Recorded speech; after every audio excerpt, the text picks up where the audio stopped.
ॲडेनोसिन 12 mg/2cc ॲम्पूल येतं, म्हणजे 6 mg झालं पर ml. तर डोस त्याचा तसाच आहे, 6 द्यायचं. त्याच्याने नाही झाला तर पुन्हा 6, त्याच्याने नाही झाला तर 12, 5-5 मिनटाच्या अंतराने. पण हे पेरिफेरल आहे, म्हणजे जर सेंट्रल लाईनने द्यायचं असेल तर 3 आणि मग 6 असा द्यायचा. तर म्हणजे एका ॲम्पूलमध्ये तुमचे 2 डोसेस होतील पेरिफेरीने. तर ॲडेनोसिन रिसेप्टरवर ॲक्ट करतो. A1 A2 2 रिसेप्टर आहेत, हार्टमध्ये आहेत, वेसल्समध्ये आहेत. हार्टवाले कंडक्शन डिले करतात, पोटॅशियम चॅनलला तो स्टिम्युलेट करतो आहे. पोटॅशियम चॅनलला स्टिम्युलेट करतो, डायरेक्ट ॲगोनिस्ट आहे, त्याच्यामुळे हायपर पोलरायझेशन होतं. त्याच्यामुळे ॲक्शन पोटेन्शियल कमी होतो, कंडक्शन कमी होतं, एक्सायटेबिलिटी कमी होतो, हार्ट रेट कमी होतो. सगळ्यांचं SA नोड AV नोडचं डिप्रेशन करतो. त्याच्या पुढे तो काही काम नाही करत, AV नोडच्या पुढे. त्याच्यामुळे तो SVT जर असतील तर ते थांबवतो, व्हेंट्रिक्युलर टॅकिकार्डियाला काही नाही करत. म्हणून डायग्नोज करायला कामं येतं की SVT आहे की VT आहे. तर मेम्ब्रेन पटकन हायपरपोलराइज होते. तर हे याच्या अगेन्स्ट आहे अमिओडॅरॉनच्या. अमिओडॅरॉन ब्लॉक करतो पोटॅशियम चॅनल, त्याच्यामुळे प्लाटू वाढतो आणि कॅल्शियम पण ब्लॉक करतो. अमिओडॅरॉन ब्लॉकर आहे, हा अगोनिस्ट आहे.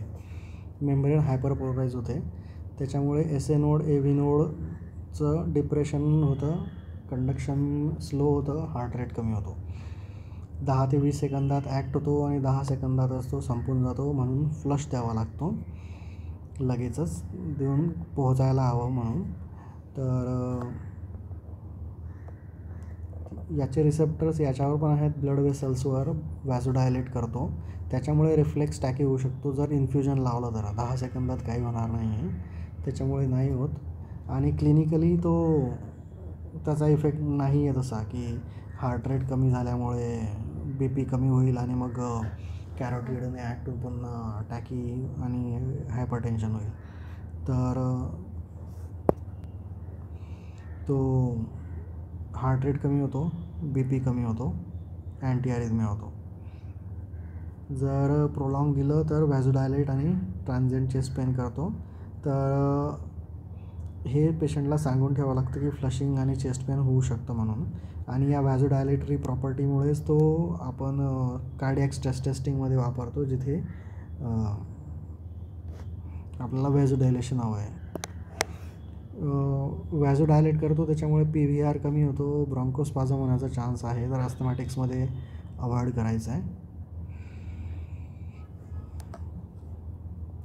नंतर डायग्नोसिस करतो, व्हॅझोडायलेशन करून स्ट्रेस टेस्टिंगसाठी थेराप्युटिकली SVT टर्मिनेट होतात. पेरिफेरलने द्यायचं तर 6-6-6-12,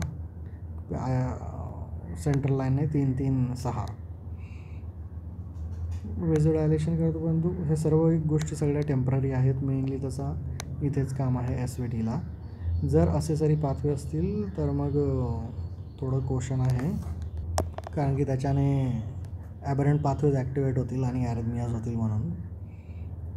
थिओफायलिन आणि कॅफिन ॲडेनोसिन रिसेप्टर अँटागोनिस्ट आहे, तर ब्लॉक करतात, लार्जर डोस लागतो. आणि डायपायरिडॅमोल आहे, तो इनहिबिटरी आहे, ॲगोनिस्ट आहे, त्याच्यामुळे छोटा डोस लागतो. थिओफायलिन कॅफिन इथे मोठा डोस लागतो. Adverse effect Brady block, hypotension त्याच्यामुळे, आणि ब्रॉन्कोस्पाझम. अस्थमॅटिक्समध्ये अवॉइड करायचं. तर मेनली ॲडेनोसिन अगोनिस्ट आहे, पोटॅशियम चॅनलचा करंट वाढवतो, मेम्ब्रेन हायपरपोलराइज होते, SA AV डिप्रेस होतात, कंडक्शन डिले होतं, हार्ट रेट कमी होतं, त्याच्यामुळे ब्रॅडी होतो, कार्डिॲक आउटपुट कमी होतं. परंतु जास्त दिलं तर फ्लशिंग आणि चेस्ट पेन होऊ शकतो व्हॅझोडायलेशनमुळे, त्याच्यामुळे तो स्ट्रेस टेस्टिंगसाठी वापरला जातो. मेनली SVTला टर्मिनेट करण्यासाठी वापरला जातो. 3-3-6 किंवा 6-6-12 डोस आहे. क्वेश्चन आहे, असेसरी पाथवे असेल तर SA आणि AVला डिप्रेस केल्यामुळे असेसरी पाथवे ॲक्टिवेट होईल किंवा मग ब्रॉन्कोस्पाझम होईल अस्थमॅटिक्समध्ये. बाकीचे त्याचे जेही इफेक्ट आहेत, व्हॅझोडायलेशन असेल किंवा रिफ्लेक्स टॅकी बिकॉज ऑफ व्हॅझोडायलेशन किंवा बॅरोरिसेप्टरमुळे सिम्पॅथेटिक ॲक्टिवेशन, हे सर्व टेम्पररी आहे. थोडं कन्फ्युजिंग आहे. इथे म्हणतो बॅरोरिसेप्टरला स्टिम्युलेट करून ट्रान्झिएंट सिम्पॅथेटिक होईल, नंतर म्हणतो SVR हाय डोसला कमी होईल म्हणतो, पण नंतर म्हणतो क्लिनिकली रिलिव्हंट नाही आहे म्हणतो. नंतर म्हटलं की फ्लशिंग आणि चेस्ट पेन होऊ शकतं. थोडं कन्फ्युजिंग आहे. ट्रान्झिएंट आहेत सर्व इफेक्ट. मला वाटते मग हे सिम्पॅथॅटिकमुळेच आहेत. ठीक आहे.